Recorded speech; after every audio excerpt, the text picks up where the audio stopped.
Season kicking off on June 1st. The National Weather Service is predicting below normal activity for the Central Pacific. But you should still take this time to prepare. For more on this season's outlook, we're joined by First Alert meteorologist Drew Davis. Drew, what can you tell us? Aloha, guys. Earlier today, we were watching the Central Pacific Hurricane Center and the National Weather Service. They host a press conference every year, just releasing what they're expecting going forward.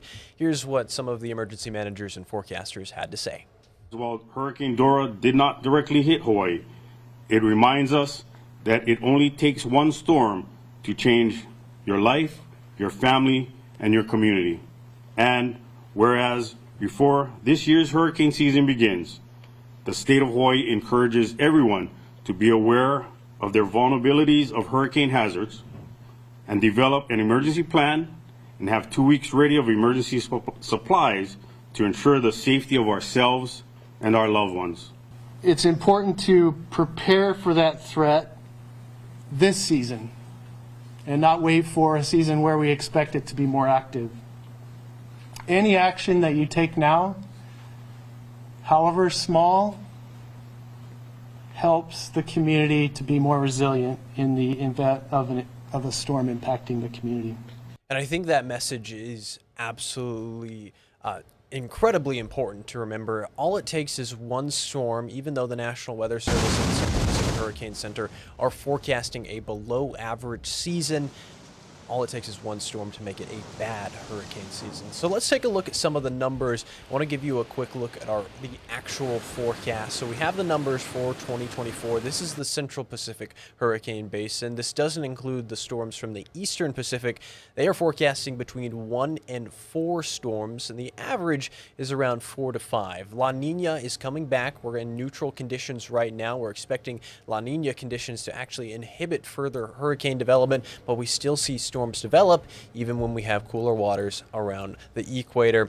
And again, last year we had 4 tropical cyclones move into the Central Pacific Hurricane Basin. So we saw 4, one of them being Major Hurricane Dora. You can see La Nina is starting to return on our graphics. I'm going to zoom out just a little bit so you can see this is sea surface temperatures, and you can see the red waters being warmer and blue waters being cooler around the equator just south of Mexico. You do see some red, warmer than normal waters, but the blue waters, the colder waters, are starting to return, which inhibits hurricane development going into the summer and late summer months. The Atlantic is expected to be much more active than the Pacific. It's very, very warm over there. They're seeing sea surface temperatures close to what you would see in August in September, but the Pacific is expected to be quiet. Let's take a look at the storms that we saw last year. Tropical Storm Calvin moving closer to the Big Island. The big one that was on everybody's mind was Major Hurricane Dora. This happened around August 6th through the 12th, and even though the storm didn't directly impact the island chain,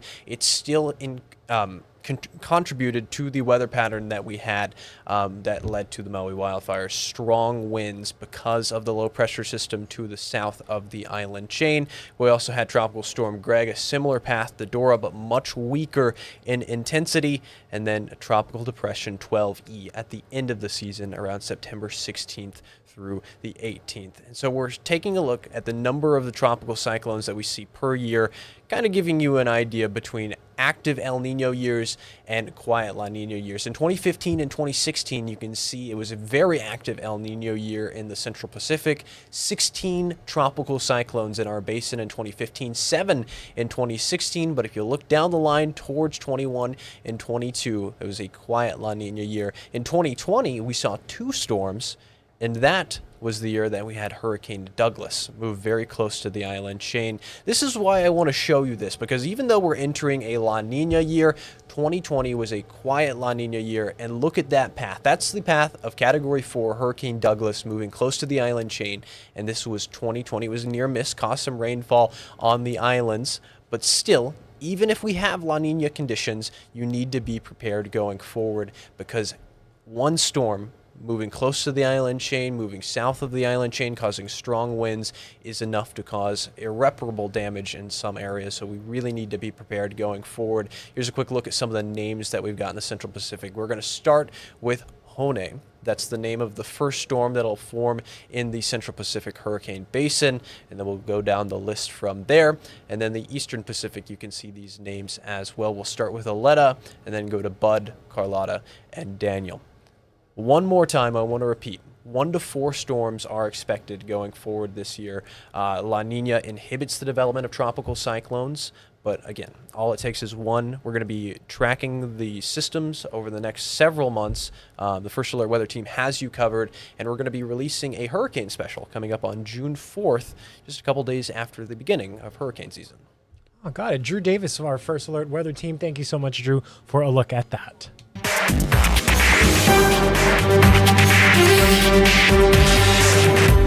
Hawaii Island police have identified the man killed in a crash that happened in Ka'u last Thursday. 59-year-old Andre Joseph Fournier Sr. was driving a motorcycle on Mamalohoa Highway when authorities said he struck a rock embankment. Investigators said it happened after he overtook several vehicles near the Manuka State Park entrance. Police said Fournier was ejected from the motorcycle following the crash and was transported to the Kona Community Hospital, where he was pronounced dead 5 hours later.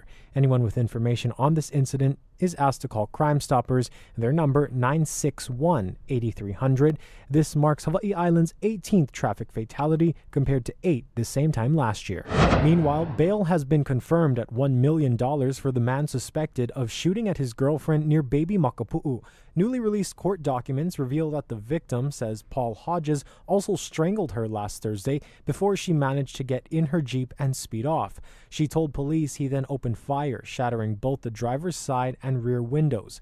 The woman says Hodges followed her on Kalanianaole Highway toward Kailua as he rear-ended and sideswiped her vehicle. Hodges is charged with attempted murder and firearms offenses. A Hilo judge has dismissed a theft charge against a suspected counterfeiter because prosecutors said they weren't ready to proceed. Police arrested William Kaipo Jr. after he allegedly tried to use a fake $100 bill at a shop last week. They allegedly found more fake bills in his car, along with instructions to make bogus currency, a color printer, and counterfeit detection pens. Prosecutors do have the option to refile the charges at a later date. There were terrifying moments that turned deadly aboard a Singapore Airlines flight overnight when violent turbulence tossed around passengers and other objects inside the plane. Laura Aguirre reports. This was not the landing passengers aboard a Singapore Airlines flight from London overnight were expecting. Ambulances, triage tents, and a swarm of medical personnel tending to dozens of injuries suffered by those on board when violent turbulence rocked the Boeing jet mid-flight. This tragic incident will be investigated to see whether the pilots had gotten a warning that they were coming into a dangerous area. At least one fatality was reported after the diverted plane, originally bound for Singapore, landed safely in Bangkok, Thailand early Tuesday morning. The airline confirmed the death in a social media post, adding that there were 211 passengers and 18 crew members on flight SQ321. Most of the injured passengers suffered cuts and bruises, said an airport official in Bangkok, who added that many on the jet were wearing seatbelts at the time of the turbulence. Singapore's Ministry of Transportation confirmed it has opened an investigation into the incident, and in the same statement said they will deploy their own safety experts to Thailand. They need to make sure there hasn't been significant fatigue to the structure. It's possible the aircraft will be a total loss. The plane was a Boeing 777-300. The aircraft maker responded to the deadly event in their own statement, saying the company is standing by to support Singapore Airlines, extends their condolences, and is keeping all of the passengers and crew in their thoughts. Thai authorities say almost 200 passengers are awaiting other flights to their destinations, while some of the injured remain at local hospitals. I'm Laura Aguirre reporting. Both sides have now rested in former President Donald Trump's criminal trial in New York. Closing arguments are set for after the Memorial Day weekend, with deliberations likely to begin the following day. Michael George has more from outside the courthouse. Former President Donald Trump did not testify during his criminal trial, but had plenty to say in the hallway outside the courtroom where he's not under oath, after his defense team rested its case. Very good. I think we have a great case was put on. There is no crime. Tuesday, the defense's primary witness, lawyer Robert Costello, faced cross-examination. The defense had called the one-time advisor to Michael Cohen to refute the testimony of the prosecution's star witness. The defense, and I know I always say this, but has a very, very different role than the prosecution. It's trying to push down one beam in that house so that one juror says, maybe he did it, but not beyond a reasonable doubt. Earlier in the trial, Cohen testified that Trump knew about an illegal scheme to falsify business records related to the $130,000 payment to adult film star Stormy Daniels. The money was to keep her quiet about an alleged sexual encounter ahead of the 2016 election. Trump denies the encounter. Costello testified Monday that Cohen told him Trump knew nothing about those payments. Closing arguments usually began immediately after the defense rests, but because of the upcoming holiday weekend, the judge pushed the proceedings until next week. Closing arguments are set for Tuesday, with jury instructions and then deliberations expected to begin the next day. Michael George, CBS News, New York. Reasonable doubt. The jury foreman in the bribery case of Keith Kaneshiro explains how the group came to the decision to acquit all 6 defendants. Lynn Kawano reports.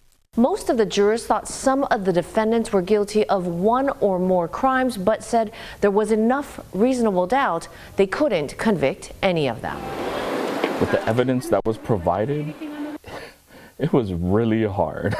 Keli'i Paleka was juror number 1, the foreman in the high-profile trial against Honolulu's former prosecutor Keith Kaneshiro and 5 campaign donors. Paleka said the jury took multiple votes during deliberations. At the start, they sent a request to the court asking for 36 copies of this chart, indicating they were going to vote at least 3 times. The chart named each defendant and each count, along with guilty or not guilty. Paleka says the first vote was 8-4, with the majority saying guilty. It was the general feeling where there's smoke, there's fire. If people get bad gut feelings about somebody, you know there's something wrong here, but there's no evidence. You want to say guilty, and then we'll talk it out. And if we can't find evidence, a lot of the votes were guilty, but lack of evidence, so I vote not guilty. Paleka said there was no direct evidence of a bribe, no agreement that the 5 campaign donors, all employees of engineering firm Mitsunaga and Associates, paid off Kaneshiro to prosecute an enemy of the firm for felony theft. We all stated different terms. We were waiting for the shoe to drop. We were waiting just for anything to say there was a conspiracy, say there was a bribe, an email to show some type of agreement. That would be evidence showing this really did happen. He said the circumstantial evidence presented by the government wasn't enough based on the jury instructions. You get to vote on these 3 things for these 2 counts on these elements. And again, it happened with every vote. Paleka, a retired Army veteran, now works at a bank. He said the 2-month trial was his first time serving on a jury. The group became very close during the process, and he said that made deliberations easier. Paleka said the jurors were not swayed by the defense argument that this was local-style gift-giving and not a bribe. He said one juror was actually offended by that. He said this came down to the evidence. I'm Lynn Kawano, Hawaii News Now. Community advocates say older homeless people need more help. Hawaii News Now met with a 64-year-old man who was found sleeping outside Kuakini Medical Center. The hospital says the patient did not need to be admitted. Instead, he was treated and released. In a similar situation last year, a man in need of medical treatment spent days on a sidewalk outside Queens Medical Center on Punch Bowl. Similarly, advocates for a 61-year-old woman say she's been in the hospital for a week and a half but has no place to go when she's released. I call it the check-the-box system, and that check-the-box system is not working for our Kanaka, is not working for our Kupuna. The issue then is how can you get people from the hospital or the ER to more appropriate facilities when they're homeless. The idea then is CORE can go to the ER, meet the patient, and help direct them to the most appropriate place. The city launched its Core Services program in 2021 for patients who need medical treatment but do not need the emergency room. The Department of Human Services says it can also respond to calls regarding vulnerable adults. A reminder, don't be alarmed if you see emergency crews rushing around the Halava Aloha Stadium Skyline Station this evening. It's the city's annual large-scale emergency exercise involving the fire and police departments and EMS. It will all take place once passenger service ends today from 7 p.m. to 11:30 p.m. Officials expect increased traffic and noise. Passenger service will resume tomorrow morning at 5 a.m. The Boys and Girls Club of Hawaii is hosting its Great Futures Day tomorrow. It's an annual effort to bring in much-needed funds to ensure they can continue to serve as many Hawaii children as possible. Casey Lund has more on the easy way. We can all do our part to help. Aloha, and this is Hale Pono. We wanted to take you inside here today, show you around and talk about what a special place it is. It's one of 10 clubhouses with the Boys and Girls Club of Hawaii on both Oahu and Kauai. Really important places for young people and their families. I'm here with Patty Kauhane as well as Ingrid Jones with us from Boys and Girls Club. Patty, you're the president and CEO. We're talking about Great Futures Day. That's tomorrow. You can donate right now, by the way, so you don't have to wait till tomorrow. But of course, tomorrow's the big push, the last final push, as you folks try to raise really important funds. Where are we right now, and what do you want people to know? We're about halfway, a little over halfway, and we really appreciate every dollar. Thank you to everybody who has supported us so far. We really need everybody else to jump on. Great Futures Day celebrates equitable opportunities for our kids across the two islands who we're serving. And if you think about kids that they need resources, what does that mean and how can we help them? It's all about social emotional support. It's about safe places, giving them healthy food to eat and programs to help them reach what they need. And English here with us here. Speaking of some of those programs, you guys just had the Ocean Activity Day. I think we have some video of that. These are opportunities that a lot of these kids may not have access to otherwise. So she's talking about equitable opportunities, right? Oh, yeah, absolutely. And most of our kids are, kind of in their community, and that's where they stay. So getting opportunities like Ocean Sports Day to be able to travel outside their community and experience things like surfing or paddleboarding, it's really a dream for them, honestly. So tell us a little bit about the best way to donate. Tell me a little bit more about what's going to happen tomorrow. I mean, I imagine you folks are just, again, stressing the importance and getting the message out there. Oh, yeah, absolutely. So, our community's rallying together right now with our staff and boards. And, at our clubs, our kids are going to be sign waving tomorrow on the side of the road. There may be a few things you guys see, some events happening and things like that. But definitely don't want you to wait till tomorrow. We really need the support now. So I encourage everybody and challenge our community. And that's one thing I say to everybody is if one thing is different about Hawaii and the entire nation is that we come together as one, as an ohana, when people need support. So please go to bgch.com and donate so we can continue to reach these kids in our community. Yeah, and if you missed that, of course, we have a link to Boys and Girls Club of Hawaii, their website, on ours at hawaiinewsnow.com. And you folks are always looking, even if you can't donate, you're looking for mentors, you're looking for people to help as well. Absolutely. Corporate support. We have service projects happening at the club, volunteers that come in and read to the kids, STEM programs. We're looking for volunteers to help teach those as well. And of course, we want to give kudos to our teachers working so hard in the school, and we're just helping them to educate the kids. Very good. Thank you both for all that you do. Again, we have the link if you'd like to donate, and you should, at HawaiiNewsNow.com. For now, we'll send things back into the studio. Mahalo nui, Casey, and thanks to them for all that they are doing. Let's send you live outside right now to the Big Apple of New York City. It's about 78 degrees there on this nice New York City evening. Stay with us. We'll have more news right after this.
How's it on this Tuesday? We're in for a long stretch of the best weather on the planet. Now, this morning, there's not much in the way of rainfall, and we do have some high clouds drifting up and over the state, but you can see rainfall is minimal, a few showers for East Maui. And all of these high clouds, they do not produce any rain, although they may make for a spectacular sunrise, and if they hang around, a spectacular sunset as well. Now, those winds will be picking up speed throughout the day. It's going to be a little windier over in Maui County than the rest of the state, but we will have a trade wind breeze, so humidity levels should be comfortable. Like yesterday, though, was a little hot, a little sticky with some Kona winds lingering around. So again, slightly slower winds for Kauai and Oahu, but we still are expecting a good trade wind breeze, a little stronger for Maui County.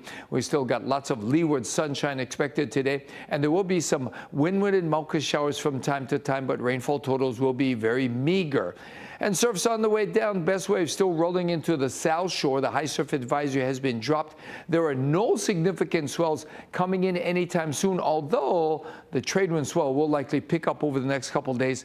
Still, it will be below advisory levels. So we're in for this. More of the best weather on the planet with lots of sunshine for the duration of the forecast. The trade winds will hold firm 15 to 20 miles an hour all the way into the early part of next week. And as far as shower activity, they'll be limited to windward and Mauka areas mostly, with some leeward spillover, but most of the showers will fall in the early morning and overnight hours with lots of daytime sunshine.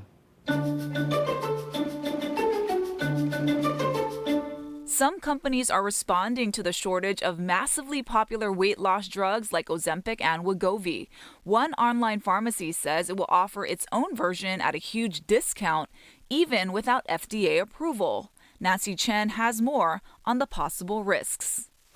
Discover the Ozempic Tri-Zone. Blockbuster weight loss brands Ozempic and Wegovy have a copycat. The drugs are in short supply, and now Hims & Hers is selling its own version of the GLP-1 drug used for both diabetes and suppressing appetite. And for significantly less, as low as $199 a month compared to nearly $1,000 for the branded versions, without insurance covering the drug. The new replicated versions are produced by compounding pharmacies, which the FDA allows for during shortages. Other digital health platforms like Ro are also offering their own compounded version of the popular drugs. However, these compounded or copied drugs haven't been directly evaluated by the FDA, and their formulas may differ from the approved versions. We do not know what the side effects are. You're taking a drug that now nobody has really verified except the people who are making it and the people who are selling it. Even without FDA approval, news of Hims & Hers' cheaper alternative sent its stock soaring Monday. The CDC says 42% of American adults have obesity, and while 1 in 8 Americans have used a GLP-1 medication, more than half of all adults who have taken it say it was difficult to afford the cost. Even though there's a sense of urgency to improve your health, there's also an even higher bar, which is first, it has to be done safely. Nancy Chen, CBS News, New York. Take a look at this. A weird fish popped up. It's a monstrous aquatic creature straight out of someone's nightmares. This frightening alien-like deep-sea anglerfish washed up on an Oregon beach recently. Local beachcombers discovered it just south of Cannon Beach, northwest of Portland. It's called a Pacific football fish. Its ugliness is matched only by its rarity. Experts say only 31 species has ever been recorded worldwide. According to Oregon's Seaside Aquarium, the Pacific football fish lives in complete darkness thousands of feet below the surface. The aquarium said the person who found the fish sent in photos of it but didn't want to let the aquarium have it. Strange looking creature there. Terrifying. What lurks in the deep sea is beyond me. You know what they say, there's less known about the deep sea than space. Yeah. Well, that's why I stay on dry land. Hey, quick reminder, coming up at 1 o'clock is Spotlight Now, happening right here from the H&N Digital Center. They'll be talking about all things Skyline. So we'll have some members from the Heart team come in and voila. Thank you so much for watching, everyone. Here's a look at Vegas.